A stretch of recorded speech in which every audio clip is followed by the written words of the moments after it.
இறையேசுவிலே பிரியமான சகோதர சகோதரிகளே, உங்கள் எல்லோருக்கும் ஆண்டவராகிய இயேசு கிறிஸ்துவின் பெயரால் காலை வணக்கங்கள் மற்றும் வாழ்த்துக்கள். நான் உங்கள் அகஸ்டின் வேதியர்.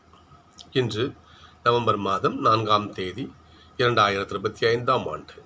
ஆண்டவரின் மடியில் 5 நிமிடங்கள். ஒரு சின்ன கதை ஒன்று சொல்லுவார்கள். கப்பலில் நண்டுகளை ஏற்றுமதி செஞ்சாங்களாம். அப்போது அது ஏற்றிட்டு போகும்பொழுது திறந்த வெளியான ஒரு ட்ரம்மில் பாத்திரங்களை நண்டை கொண்டு போனாங்களாம். அப்போ அந்த கப்பல் அந்த கொண்டு போகிற நபர்கிட்ட ஒரு நபர் கேட்டார், என்னங்க நண்டை அப்படியே ஓப்பனாகவே கொண்டு போகிறீங்க, ஒரு மூடி போட்டு கொண்டு போகிறது இல்லையா, எல்லாம் வெளியே வந்தால் என்ன பண்ணுவீங்க அப்படின்னு ஒருத்தர் கேட்டார். அதற்கு அந்த நன்று ஏற்றுமதி செய்கிற அந்த நபர் சொன்னாராம், இல்லை நண்டுலாம் வெளியே வராது. அதே எப்படி சொல்கிறீங்க, இந்த நண்டுகள்லாம் எங்கள் மக்களை போல அப்படின்னு சொன்னாராம். ஒன்றும் புரியல. எங்கள் மக்களை போல அப்படின்னா என்ன ஒன்றும் புரியல எனக்கு. மக்களை போலன்னா அப்புறம் போய் பார்த்தா தெரிஞ்சவருக்கு, ஆமாம் நண்டுங்க வெளியே வராது என்று. நண்டுகளுக்கு ஒரு குணம் உண்டு. ஒரு நண்டு மேலே ஏற்றி வச்சிங்களேன், இன்னொன்று அதை காலை பிடிச்சி இழுத்து கீழே விடும். ஒரு நண்டு வெளியே போய் ட்ரை பண்ண வச்சிங்க, இன்னொரு நண்டு நம்ம காலை பிடிச்சி கீழே இழுத்து விடும். அதுவும் எல்லாம் வெளியே விழுந்துடும். அதனால் நண்டுகள் மேலே வராது. இதே போலத்தான் மக்கள்னு சொன்னார் அவர். உண்மைதான். நம்ம யோசிச்சு பார்ப்போமே. நம்ம சமுதாயத்தில் ஒருத்தன் முன்னுக்கு வந்தால் எத்தனை பேர் மகிழ்ச்சி அடைகிறோம் யோசிச்சு பாருங்க பாப்போம். நம்ம கூட இருக்கிற ஒருத்தன் மேலாரம் வச்சுங்களேன், ஏதோ ஒரு உயர் பதவிக்கோ ஏதோ முன்னுக்கு வரான் வச்சுங்களேன், எத்தனை பேர் பொறாமை இல்லாமல், அந்த நபர் மேலே காழ்ப்புணர்ச்சி இல்லாமல் சந்தோஷமாக, ரொம்ப சந்தோஷம், நம்ம கூட இருந்தால் ஒருத்தன் நல்லா நம்ம டாப்புக்கு போகிறானே, சந்தோஷம் எத்தனை மகிழ்ச்சியை சொல்லுங்க பார்ப்போம். மிக சொற்பம். அவ்வாறு இருக்கக்கூடாது. அவனும் உன் சகோதரன், உன்னை போல ஒருத்தவன். இப்போ நீ முன்னுக்கு வரும்போது நீயே பொறாமைப்படுவியா? அதே போலத்தான் அடுத்திருக்கவங்க என்ன பண்ணுறாங்க, மேலே வராங்கன்னா பொறாமைப்படாது, காழ்ப்புணர்ச்சி கொள்ளாது, அவனை இழுத்து கீழே போடணும்னு நினைக்காது. இதுதான் இன்றைய தியானம். முதல் வாசகம் பாருங்க. பவுல் சொல்றாரு பாருங்க பார்ப்போம். ஒருவருக்கு ஒருவர் உடல் உறுப்புகளாக இருக்கிறோம். திருச்சபை கடவுளுடைய மக்கள், கடவுளுடைய பிள்ளைகள், கிறிஸ்துவின் உடல், கிறிஸ்தவர்கள் என்ற நிலையில் நம்ம எல்லாம் ஒவ்வொரு உறுப்புகளாக இருக்கிறோம். நம்ம திரு அவை என்கின்ற அந்த உடல், முழு உடம்புல நான் கை, இன்னொருத்தர் கால், இன்னொருத்தர் கண், இன்னொருத்தர் மூக்கு, இவையெல்லாம் தங்களுடைய பணிகளை, தங்களுக்கு ஒப்படைக்கப்பட்ட பணிகளை எப்படி செவ்வனே செய்கிறதோ, எப்பொழுது செவ்வனே இந்த அவயங்கள் ஒழுங்காக செயல்படுகிறதோ, தனக்கு என்ன வேலை கொடுக்கப்பட்டிருக்கு அதை நீ ஒழுங்கா செய். இன்னொருத்த வேலை நீ செய்யாத. கை பார்க்க முடியாது, கண்ணு தான் பார்க்க முடியும். வாய் சுவாசிக்க முடியாது, மூக்கு தான் சுவாசிக்க முடியும், இல்லையா? யோசிச்சு பாருங்க பார்ப்போம். இல்லை கால் சுவாசிக்க முடியுமா? யோசிச்சு பாருங்க பார்ப்போம். அதனால் அதற்காக கொடுக்கப்பட்ட பணிகளை நீங்கள் சிறப்பாக செய்யுங்கள். ஒருவருக்கு ஒருவர் உணர்வு பொறாமை கொள்ளுமா சொல்லுங்க பார்ப்போம். ஐயோ, இந்த கை நிறையா பொருட்களை வெயிட்டாக கொண்டு போதே அப்படின்னு மூக்கு நம்ம பொறாமைப்படுமா? சிந்திச்சு பாருங்க பார்ப்போம். மூக்கு பொறாமைப்படுமா? ஐயோ, இந்த மூக்கு பாரு நல்லா சுவாசத்தெல்லாம் நல்லா உணருது அப்படின்னு சொல்லிட்டு கால் வருத்தப்படுமா? கிடையாது. அந்தந்த அவயங்களுக்கு கொடுக்கிற பணிகளை அவை சிறப்பாக செய்கின்றன. அதே போல என்ன பண்ணுங்க, நீங்கள் உங்களுக்கு கொடுக்கப்பட்டிருக்கின்ற பொறுப்புகளை, பணிகளை கடவுள் உங்கள்கிட்ட ஒப்படைக்கப்பட்டதை நீங்கள் செய்யுங்க. அது போதும். அப்படி இருந்தால் திரு அவை, திருச்சபை, கடவுளுடைய மக்கள், கடவுளுடைய பிள்ளைகள் என்ற இந்த உடல் சிறப்பாக செவனே இருக்கும். பாருங்க பார்ப்போம் இல்லையா? ஒவ்வொருவரும் வெவ்வேறு அருட்கொடைகளை பெற்றிருக்கிறோம். ஒருவருக்கு இறைவாக்கு உரைக்கும் ஆற்றலை பெற்றிருந்தால் என்ன பண்ணுங்க, நீங்கள் பிறர் அந்த உங்களுடைய விசுவாசத்துக்கு ஏற்ற அந்த அந்த இறைவாக்கு உரைக்கும் பணியை நீங்கள் செய்யுங்க, அதை பயன்படுத்துங்க. சிலருக்கு கற்றுக் கொடுத்தல் இல்லையா, டீச்சிங் நல்லா வரும், நல்லா கற்றுக் கொடுப்பாங்க, அந்த பணி நீங்கள் அழகாக செய்யுங்க. ஒருவர் தலைமை பொறுப்பேற்கிற அந்த டேலண்ட் இருக்கும், 4 பேர் கைடு மாதிரி வழி நடத்துங்க, அதை நீங்கள் செய்யுங்க. நீங்கள் என்ன பண்ணுங்க, அந்த அந்த சிலருக்கு இறக்க செயல், தான தர்மங்கள் செய்யறது அந்த பண்பு இருக்கும். நீங்கள் அதை என்ன பண்ணுங்க, முகமலர்ச்சியோடு நீங்கள் செய்யுங்க. இவ்வாறு உங்களுக்கு கொடுக்கப்பட்ட பணிகளை நீங்கள் செய்யுங்கள் என்று இன்றைய வாசகம் அழைக்கிற சகோதரர்கள் பாருங்க பார்ப்போம். அவ்வாறு செய்கின்ற பொழுது எப்படி ஒரு உறுப்பு இன்னொரு உறுப்பில் பொறாமப்படுமா, காழ்ப்புணர்ச்சி கொள்ளுமா, இன்னொன்று செய்கின்ற பணி தட்டி பறிக்குமா? ஐயோ மூக்கு நீ சுவாசிக்காத, உன்னை மூக்கு கை இழுத்து விட்டு கொண்டு போடுறேன் கை சொல்லுமா? யோசிச்சு பாருங்க பாப்பா. அப்போ ஒரு அவயங்களும் தனி பணி அன்பாக செஞ்சிட்ருக்கு. அதில் என்ன பண்ணுங்க, இன்னொருத்தங்க மேலே காழ்ப்புணர்ச்சி கொள்ளாதீங்க. பாருங்க அப்போ உங்கள் அன்பு கள்ளமற்றதாக இருக்கட்டும். இன்னொருத்தங்க மேலே எதுக்கே நீ பொறாமப்படுற, இன்னொருத்தவங்க அழிஞ்சு போகணும்னு நினைக்கிற, ஒருத்தன் முன்னுக்கு வந்தால் நீ எதுக்கு வயது எறிகிற? சிந்திச்சு பாருங்க, நடக்குதா இல்லையா? நான் பொய் சொல்கிறேன், மெய் சொல்கிறேன், யோசிச்சு பார்க்கணும் சகோதரர்களே, சிந்திச்சு பார்க்கணும். நம்ம நீங்கள் சொல்ல பாருங்க பார்ப்போம். உங்கள் அன்பு கள்ளமற்றதாக இருக்கட்டும், தீமையை வெறுத்து நன்மையை பற்றி கொள்ளுங்கள், உடன் பிறப்புகள் போன்று ஒருவருக்கொருவர் உளம் கனிந்த அன்பு காட்டுங்கள். அவர் சொல்கிற வார்த்தைகள், அவர் சொல்கிற வார்த்தைகளை கவனிங்க பார்ப்பீங்க.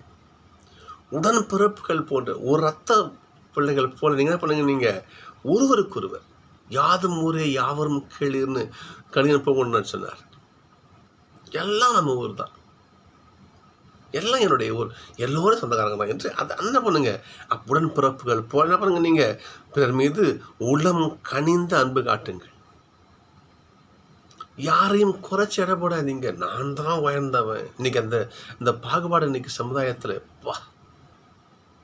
சாதியிலே, மொழியிலே, இனத்திலே, நிறத்திலே அயல்நாட்டில் பாருங்க, கருப்பன்னா அவனை இழிவாக பார்த்தல் நடக்குதா இல்லையா? யோசிச்சு பாருங்க. எதுக்கு அயல்நாட்டில், நம்ம ஊர்லேயே பாருங்கன்னு பார்ப்போம். ஒரு பள்ளிக்கூடத்தில் 10 பிள்ளைங்க படித்து வச்சுங்களேன், ஆனால் ஒரு குழந்தை நிறம் கம்மியாக இருக்கலாமா, எப்படி இழிவாக பார்ப்போம் நம்ம? யோசிச்சு பாருங்க பார்ப்போம். பகரமா இல்லையா? அப்போ என்ன பண்ணுங்க, நீங்கள் எல்லோருக்கும் மகிழ்ச்சியாக அன்போடு உள்ளார்ந்த அன்போடு பணி காட்டுங்கள். இன்னொரு வார்த்தை பாருங்க பார்ப்போம். அதாவது மற்றவர் உங்களை விட மேன்மை மிக்கவரென எண்ணுங்கள். இந்த வார்த்தை எவ்வளவு மிக முக்கியமான பாருங்க பார்ப்போம். இன்னைக்கு பாருங்க பார்ப்போம். பிறர் உங்களை விட மதிப்புக்கு உரியவரென எண்ணுங்கள். யாரையும் இழிவர நினைக்காதீங்க. நான் உயர்ந்த நினச்சிக்கிறேன், நான் உயர்ந்தவன், எனக்கு தான் எல்லா திறமையும் இருக்கு, நல்லா தப்பு இல்லை, உன்னை எவ்வளோ நினச்சிக்கோ. பிறரை இழிவாக நினைக்க எனக்கு உரிமை கிடையாது. சிலர்களே இவ்வாறு வாழத்தான் இந்த ஆண்டவன் அழைத்திருக்கிறார். என்ன பாருங்க பார்ப்போம். உங்களை துன்புறுத்துவோருக்கு ஆசை கூறுங்கள். ஆசை கூறுங்கள். யாரையும் சபிக்காதீங்க. மகிழ்வாரோடு மகிழுங்கள், அழுவாரோடு அழுங்கள். ஒரு இடத்துக்கு போகிற அவன் வருத்தப்பட்டுருக்கிறான், அவனுக்கு ஆறுதலாக இரு, அவன் கூட நீ வருத்தப்படு, துன்பத்தில் நீ பங்கெடுத்துக்கோ. இன்னொரு இடத்துக்கு போகிற மகிழ்ச்சியாக இருக்கிறான், மகிழ்ச்சியில் பங்கெடுத்துக்கோ. அழுவாரோடு அழுங்கள் இல்லையா? அழுவாரோடு அழுங்க, மகிழ்வாரோடு மகிழுங்கள். பாருங்க பார்ப்போம். நீங்கள் ஒரு மனத்தவராயிருங்கள். தாழ்நிலை உள்ள நல்லா பழகுங்க. நம்ம என்ன பண்ணுவோம் தெரியுங்களா? நல்லா டாப்பில் எவங்கிறான் அவனோட ஃப்ரெண்ட்ஷிப் வச்சுப்போம். நம்ம ஒன்றும் இல்லாதவனா போ எடுத்து ஒதுக்கும். இங்கே பவுல் சொல்ல பாருங்க பார்ப்போம். யாருக்கிட்ட என்ன பண்ணாதீங்க, நீங்கள் பாகுபாடு பார்ஷியாலிட்டி காட்டாதீங்க. உயர்வு மனப்பான்மை கொள்ளாமல் தாழ்நிலையில் உள்ளவர்களோடு நன்கு பழகுங்கள். சகோதரர்களே, இவ்வாறெல்லாம் வாழத்தான் கடவுள் நம்மை அழைத்திருக்கிறார். இயேசு அழைக்கிறார், இயேசு அழைக்கிறார், ஆவலாய் தம் கரத்தை நீட்டி அன்பாய் அழைக்கிறார். ஏசப்பா அழைக்கிறார். என் பிள்ளைகளே, என் திரு அவையின் உறுப்புகளே, இதை போல நீங்கள் வாழுங்க. இப்படி வாழத்தான் ஆண்டவர் அழைக்கிறார். நாம் என்ன பண்ணுறோம்? நம்ம ஒரு அழைப்புக்கு செவி கொடுக்குற நட்சத்திரம் பாருங்க பாப்பா. இன்னைக்கு மாபெரும் விருந்தவர் ரெடி பண்ணியிருக்காரு, அழைப்பு கொடுக்குறாரு. ஒருத்தர் சொன்னார் பாருங்க பார்ப்போம், நான் ஏர் மாடு வாங்கியிருக்கிறேன். ஏர் மாடு, அது சில வயல் வாங்கியிருக்கிறேன். அப்போ நான் பார்க்கணும். அதுக்கு அடுத்து தான் ஏர் மாடுகள் வாங்கியிருக்கிறேன். அதை நான் பராமரிக்கணும். அப்போ திருமணம் செஞ்சுருக்கிறேன். எனக்கு இல்லற இன்பம், குடும்பம் உண்டு, உறவு வகையில் எனக்கு அது வேணும். நான் போகிறேன். நான் மண்ணாசை, பொன்னாசை, பெண்ணாசை. வயல் வாங்கியிருக்கிறேன், மண்ணாசை. ஏர்மாடு, பொருளாசை, பொன்னாசை. திருமணம் ஒரு இந்த உலக இச்சைகள், உலக காரியங்கள். பாருங்க பார்ப்போம். இவை அனைத்தும் நம்மை ஆண்டவருடைய அழைப்பிலிருந்து பிரித்து கொண்டு போகுது. பாருங்க பார்ப்போம். ஆண்டவர் அழைக்கிறார். பவுல் சொன்னது போல அப்படியெல்லாம் வாழ, அன்புள்ளம் கொண்டு வாழ, அன்பு உறவிலே வாழ ஆண்டவர் அழைக்கிறார். அவன் என்ன பண்ணுறோம்? நம்ம எனக்கு வேலை இருக்குது, எனக்கு சொத்து முக்கியம், எனக்கு சுகம் முக்கியம், எனக்கு என்னுடைய ப்ராப்பர்ட்டி, பொருள் முக்கியம், இதெல்லாம் எனக்கு அவசியம் என்று நம்ம என்ன பண்ணுறோம்? ஆண்டவர் நம்ம என்ன பண்ணுறோம்? ஒதுக்கி தள்ளுறோம். சோசர்களே, அவர்கிட்ட கேட்போம். நம்ம ஆண்டவர்கிட்ட கேட்போம். இவ்வாறு இன்றைக்கி திருப்பாடல் பாருங்க பார்ப்போம். முதல் திருப்பாடல் பாருங்க பார்ப்போம், 131. ஆண்டவரே, என் உள்ளத்தில் இருமாப்பு இல்லை, என் பார்வையில் செருக்கு இல்லை, எனக்கு மிஞ்சின அரிய செயல்கள் நான் ஈடுபடுவதில்லை, மாறாக என் நெஞ்சம் அமைதியாக இருக்குது, எனக்கு உதவி செய்யுங்க. பாருங்க பார்ப்போம். அவன்கிட்ட வேண்டுவோம். நமக்கு செருக்கு வேண்டாம், ஆணவம் வேண்டாம், எந்த பாகுபாடு வேண்டாம். நம் உள்ளத்திலே அன்பு. பவுல் சொல்வது போல 1 Corinthians 13 அன்பே சிறந்தது. அன்பு கீடுன எதுவுமே கிடையாது, எதுவுமே கிடையாது. அப்படி அன்பாக முதல் வசனம் மாதிரி பொறாமை இல்லாமல், போட்டி இல்லாமல், காழ்ப்புணர்ச்சி இல்லாமல், இல்லையா, எந்த ஒரு இழிகாரியம் இல்லாமல், பொறாமை இல்லாமல் எல்லோரையும் அன்பு செய்யத்தான் நம்ம அழைக்கிறார். அவ்வாறு வாழ்ந்தால் நமக்கு இறைவன் ஆசி குறைவொன்று நிறைவாக பொழியப்படும், நிறைவாக பொழியப்படும். தூய யோவான் திருமுகத்தில் வாசிக்கலாம். நாம அதாவது கண்ணுக்கு தெரியாத கடவுளை நேசிப்பதாக சொல்லிக்கொண்டு கண்ணுக்கு தெரிந்த உன் சகோதரனை வெறுத்தால் நீ பொய்யன்னு சொல்றாரு. பாருங்க பார்ப்போம். கண்ணுக்கு தெரிஞ்ச உன் சகோதரனை நீ வெறுத்துட்டு கண்ணுக்கு தெரியாத கடவுளை எப்படி நேசிக்க முடியும்? நீ இந்த சகோதரன் நேசின்னு சொல்லுவார். அதான் இன்னைக்கு பாருங்க பார்ப்போம். அன்பு கொண்டிருங்கள். எல்லாம் உங்களுடைய இந்த உடலுடைய திருச்சபை உறுப்புகள் எல்லாருமே யாரையும் நிறுத்து ஒதுக்காதீங்க. அன்பு கொண்டிருப்போம், அவருடைய ஆசையை பெறுவோம். ஆசை